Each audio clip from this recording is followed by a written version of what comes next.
I, Naomi, was blessed with the best husband and cursed with the worst mother-in-law. My mother-in-law Kim is one of the most cruel people I have ever met. She was so bad that even my husband Rhett and the rest of his family hated her. When I started to date Rhett, I always asked him why he hated Kim so much. Rhett often avoided answering those questions. When he finally decided to speak about her, he said, "My mum is not a nice person, Naomi. I know you try to find good in everyone, but my mother is pretty much a bad person." "Why do you say that, Rhett? Did something happen?" "A lot of things happened, Naomi. She's a greedy and selfish person. Her overspending was the reason my dad divorced her. In fact, she even took out credit cards in my and my sister's names when we were young. My dad had to pay all those debts to clear our credit." "Oh my God. Kim didn't even pay them back? But she lives in such a nice house and spends so much." "That house was supposed to be my dad's. Mum threatened to cut us off from Dad if he didn't give her the house. The money she has is actually from child support payments from Dad. She rarely used them for us." Honestly, the way Kim had downright abused Rhett and his sister Rosie was horrible. I can't even write those things down without crying. It changed my views on Kim entirely. After meeting George, Rhett's dad, it was clear that Kim was the problem all along. That woman had robbed George of his money. Honestly, I was pretty sad about what had happened. Since Rhett had no real relationship with Kim, I didn't see or deal with her much before we got married. However, after we did get married, I got a first-hand experience of what she was like. Kim was constantly contacting Rhett for money. She manipulated and emotionally blackmailed him to sending her money. As a result, Rhett could barely afford to save money at all. Things got even worse when we decided to get a house. None of us had the means to buy a house outright, but we managed to live frugally and save enough money for the down payment. It was our dream home, and we fell in love with the place. However, this just made Kim even more greedy. She even had the audacity to show up at our house and say, "Hey, Naomi, nice house you got here. Did you manage to charm your way into my son's pocket? God, this house is big." "We are both paying for this house, Kim. Besides, it's none of your business who this house belongs to." "Well, it is my business. If it's my son, it's mine as well. Speaking of my son, I need him to send me money. Things are tight at home." "What? Are you serious? We sent you $2,000 this month. What did you do with them?" "What I do with the money is none of your business. Just tell him to Venmo me the money. Also, make sure he's not stingy this time." This was her behavior the entire time I knew her. She was super entitled and thought everything belonged to her. Hell, she even took money from Rosie and George every month. She did have a part-time job, but it didn't do much for her. I doubt it was even enough for a month of Starbucks that she drank all the time. Her luxurious lifestyle was costing others money. However, it didn't affect me because Rhett handled everything. Little did I know that soon she would become a nightmare for me. You see, about 2 years after we got married, Rhett passed away from a rare medical condition.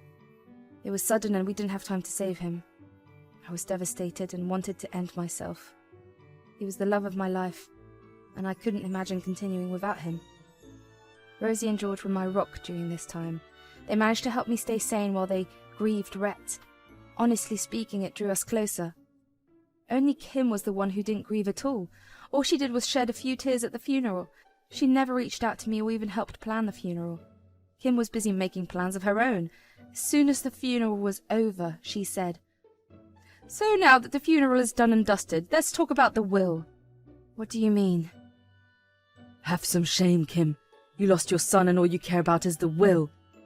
"Don't tell me what to do. I need to know what I'm getting from his assets." "You're getting nothing. How can you expect anything when you haven't been anything but a horrible mother to him?" "That can't be possible. I'll sue you if you don't give me my share." "Most of his money was spent on his medical bills. Besides, he gave you so much money every month that he rarely had any savings. You have some nerve in wanting money even after everything." "He owns the house you live in. I know that. I want my share of that. It cannot be all yours." "The house is mine, and there is nothing you can do to change it. You better stay away from me. Rhett dealt with you with patience, but I won't." "Well, I will get my fair share. Don't you worry. You will hear from me." Kim said that and left. I couldn't believe what she just did. It made me even more sad knowing Rhett's mother didn't care about his passing. I broke down again. Wherever there was worse news to come. When I went home after the funeral, I realized that someone had been in the house. I panicked and checked all my possessions. Turns out most of Rhett's things were missing. I couldn't even find his wedding ring. He gave me the ring back so I can have it as his memory. Now it was missing from the house. Even our wedding album was gone. I was on the verge of another mental breakdown, and I had no idea who did this. I knew it had to be someone close to us. Thieves would have stolen a lot more. In my head there was only one person who would do this. It was then that I got a call from Kim. She said, "So now that you have had time to think, I will give you a chance. Sign over the share of the house." How are you still at it, Kim? That is never going to happen. You are still being stubborn, I see. Here's the thing, Naomi. I have Rhett's wedding ring with me, and I have the foresight to collect all his childhood items along with your precious wedding album from the house. What? How is this possible? It was easy making a spare key from Rhett's house keys. I got in when you were busy crying over a casket. It's a shame, you know. You will bring those back, Kim. I'll tell the police. Yes, you can, but I will destroy them before the police come. They may catch me, but you will never get your precious items back. What the hell do you want? Sign over the house, Naomi. I want the entire house since you have been so cheeky with me. I'll give you back the items as soon as you sign the papers. She hung up on me after that. I was in utter disbelief. I didn't know what to do. Kim had taken all the precious things I had left of Rhett. I wanted those back. The house meant nothing to me. However, the more I thought about her behavior, the more I got mad. I knew I couldn't let her win. This woman not only destroyed Rhett's life, but also tried to blackmail me into getting the house. I wouldn't let her go easily. I immediately called George and Rosie to the house. I told them everything Kim had said and done. They were shocked and appalled by her behavior. They said, "I am ashamed I married someone like this. My son isn't even in the ground and she has started her schemes again. How can she be so cruel?" "This is horrible. I'll go to her house and confront her. I won't let you sign away the house. You and Rhett have a lot of memories here. I won't let this happen." "No, Rosie, if we confront her, Kim will try to destroy the items. I really need them back intact. I'll call her and tell her that I will sign over the house." "What? No, you can't do that. That is insane." "No, Naomi, please don't give in to her evil plans." "Don't worry, guys. I have a plan. She had done a lot of damage in our lives. It's time to make her pay. She disrespected Rhett's memory and tried to steal my house. I won't let her go easily." I told them my plan and they agreed to help me as I wanted. So, I called Kim and told her to prepare the papers. I was ready to sign over the house to her. Kim was overjoyed at my surrender. She told me that the papers are being made and I would get them soon. The audacity of this woman was unbelievable. After a week, Kim called me to sign the papers. I went through the papers and took some time to read them. Then I told her that my lawyer had prepared some papers of his own. I gave her those papers and told her to sign them. I said, "I've already processed the property papers and signed the documents you gave me.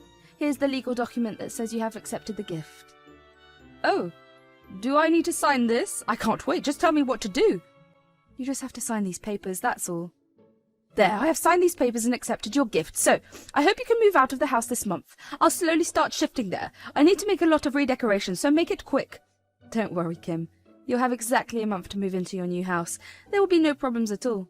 "See? It wasn't so hard, was it? You get the things you wanted and I get the one I wanted." Kim was dumb enough to think I would just sign away the house. Well, turns out she was the dumb one. What Kim didn't know was that I had swapped the papers. I put my signatures on a fake document with gibberish written on them. She never read the papers she signed. Kim thought she was signing to accept the house as a gift. She will later find out how wrong she was. Kim was actually in for a big surprise. Kim, being the stupid and overconfident woman she is, decided to host a grand party. Turns out she spent most of her savings on this party. I guess she thought everyone would continue to fund her lifestyle.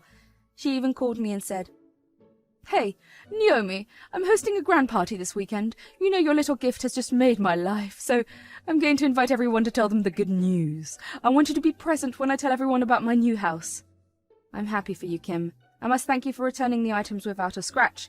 You know they were super sentimental to me. I will attend to show my gratitude." "That's wonderful. I can't wait to tell everyone about the house. They're going to be so jealous." "I'm sure they will be super jealous." In my head, I was laughing hysterically. I was one step closer to taking my revenge. Kim held my late husband's memory over her head to take my house. I will never forgive her for doing this. I silently prayed to my husband's soul to help me get through this. I knew he would support me and enjoy serving justice. On the day of the party, I was a little anxious. However, Rosie cheered me up and said, "Don't be nervous, Naomi. We're here with you. It's about time Mum pays for her evil plans. I can't wait to see her face when she knows." "I know, Rosie. She had it coming long back. I just hope everyone sees what a monster she is." Everyone will be on your side when they hear the full story. You're a brave girl. My brother would be so proud of you." Hearing Rosie's words gave me strength. I was finally feeling confident and ready to face the fallout of today's event. We reached the party, and true to her word, Kim did throw a grand party. It seemed that she wanted this house and felt elated enough to celebrate it so grandly. My excitement just rose to see all these arrangements. There were a lot of people present. Most of them knew me and considered me their friend. I was happy to be around familiar faces. The true show began when Kim got up to raise a toast. Everyone was curious about why Kim threw such a big party, so they were eager to hear what she wanted to say. Kim said, "Thank you everyone for being here. This is a special day for me, and I wanted to share it with my close friends and family. You see, recently I fulfilled a dream of mine, so this party is a celebration of my achievement." Kim, why don't you just tell everyone what this is about? I'm sure they are curious to know what you have achieved to warrant a party. Of course I'll tell them, Naomi. It's rude to keep them in suspense any longer. Everyone, I have been given my dream home by Naomi. She graciously gave me her old home as a gift. I'm so happy she made such a big sacrifice. I have to thank you, Naomi. Thank me for what, Kim? For being tricked into your scheme and signing away my house? Well, you are naive, you know. What do you mean I tricked you? Nothing like that happened. Everyone, I'm here to reveal something. Kim kept a few valuable possessions of my late husband and forced me to sign away the house. She blackmailed me by saying that she would destroy those items and make me suffer. Kim planned everything from the moment my late husband passed away. Everyone was shocked. They kept whispering among themselves. I turned to look at Kim, who had a rather nervous expression on her face. She said, No, Naomi's just joking here. Nothing like that happened. She couldn't take care of such a big house, and the mortgage was too much for her, so she decided to sign it over to me. That is not true at all. Rosie and George know the truth. They will speak on my behalf. Naomi is right, Kim. You tried to blackmail Naomi into signing away from the house. Me and Rosie tried to stop you. You didn't listen to any of us. Yes, that's right. You need to stop lying to everyone. All of you are traitors. I only did it for my good. I deserve the house. My son paid for it as well. That house should have belonged to me. Naomi was dumb enough to discard the house for a few keepsakes. Are you that dumb, Kim? Did you think I would sign over my house to you? Everyone went silent. Even Kim looked very taken aback and was dumbstruck by what I said. George and Rosie were giggling in the background. Kim said, What do you mean, Naomi? You should have read the papers you signed, Kim. You should have even brought a lawyer before putting your signature on something. I swapped the papers you signed. Here, take a look at what it says. Wait, this says I have signed over my house to you. How is this possible? I had a lawyer prepare the papers. No, this is fake. Don't you recognize your signature, Kim? Looks like someone got trapped in their evil plans. Technically, your house now belongs to me, while my house still fortunately remains in my name. Here is your eviction notice. Your house belongs to me now. I want you gone within a month. And don't even think about coming to us for money. We're done with you as well. You won't get a penny out of us. You should be ashamed of yourself. If you have any remorse, you won't darken my door again. No, this is not possible. You can't do this. Oh my God. Before she could complete the sentence, Kim simply fainted. I was super tempted to laugh at the scene. No one rushed to hold her. Everyone was throwing disgusted looks at her. Some even got up and left after giving me words of encouragement. No one defended Kim because they knew exactly what kind of woman she was. It was George who called 911 and asked for an ambulance. She was taken to the hospital for evaluation. I simply stayed at the party with Rosie and had a great time. Everyone present was criticizing Kim. They never liked her scheming ways. This time they were happy someone stood up against her. The next day I received a ton of calls from Kim. She was begging me to cancel the agreement and give her the house back. She even threatened to go to court. I simply said that she signed the papers out of her own will. There is nothing she could do. I also gave her a warning that I can legally kick her out of her house after a month. She again begged me to reconsider. Before the month was up, I was able to find a great buyer for Kim's home. They were a new couple and reminded me a lot about me and my late husband. So I finalized the offer and sold the house for a good buck. Kim blew up at me when she found out. However, she quickly backtracked when I threatened to call the police for harassment. Since she no longer had the money to deal with legal issues, she shut her mouth. George and Rosie later told me that Kim had been begging them to take her in. She was on the verge of homelessness and had no money. However, they were sick of her toxic ways and refused to support her again. Meanwhile, I have been slowly trying to get my life together. I was able to completely pay off my house with the proceeds from Kim's house. With the leftover money, I took George and Rosie on a vacation. I don't think I will ever date again, but it makes me glad to know that I can continue living in the house I shared with my late husband.